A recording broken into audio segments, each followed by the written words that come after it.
Hey, this is Doc, and I'm here with some SBG competitors, a black belt, Leah Tayor, and a white belt, Bekah. I don't know your last name. Bekah Bell, I knew that. So they're going to be competing March 5th and 6th in the tournament, Revolution tournaments over in Tacoma, Washington. Is that correct?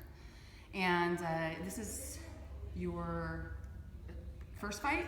I've only done a couple, only about 3, so still brand new at it. Okay. Yeah. So why did you get into SBG or Jiu Jitsu, or how did it come about? Well, I did Jiu Jitsu for self-defense. I never really thought of it as a sport to compete in, and then I just tried it out just because I like setting goals, and it's motivating. And so I did my first one, and it's a lot of fun, and it keeps me coming back for a reason.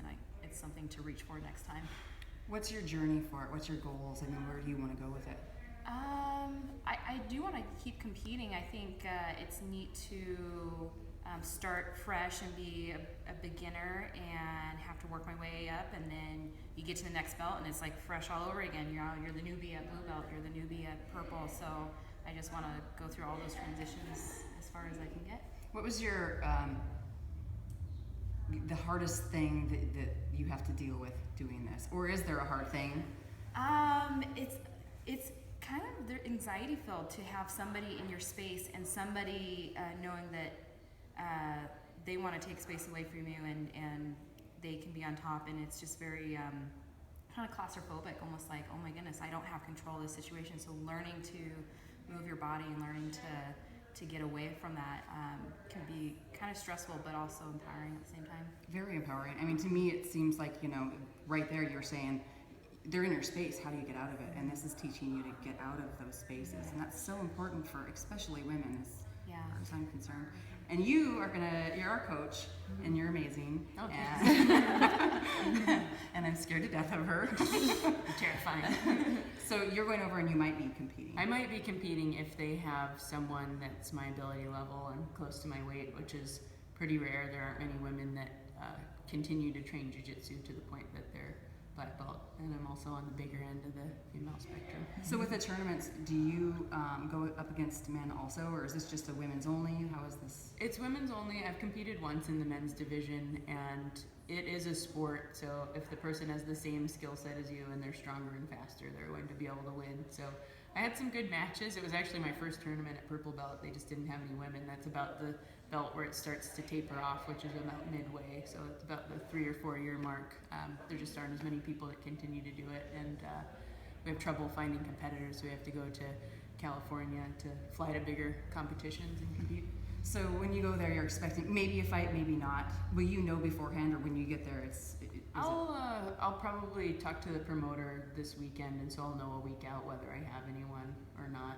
So you're going to be there coaching the girls that are going, and we've got 5 girls from SBG going. Is that correct? Yeah, we do, and we also have a bunch of kids, and we have a handful of guys going as well. So be coaching all over the place. The kids are on one day, adults are on another day. So we'll have a bunch of coaches, and our Gorilla Booster Club facilitates us being able to compete out of the state. So we have a nonprofit that allows us to have a really active competition team, even though we're in Montana.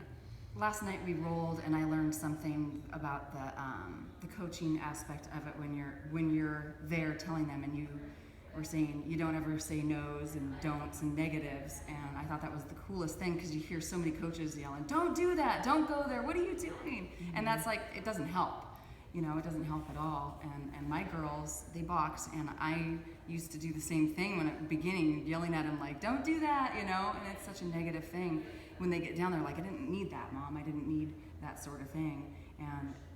And it's really cool to know that when you're down there, the encouragement is there. The yeses, I don't know. It's just, the how's not, how did you put it? How's not what. So you're giving positive directions and really simple, clear objectives for people to try to get to. It's a short match usually, and they're already in a really stressful situation, so we want to help calm them and have that familiar voice. And I really have to credit Travis, with our head coach here, teaching me how to do that. He's a really good corner. If you can do what he says in real time, you'll win the match. I've watched him coach people to winning matches they probably shouldn't have won. So That is rad. yeah. That's super cool. And I lost a thought. So they're going to be doing the matches in Tacoma this next weekend. So I'm hoping that there's going to be some videos that we can put up.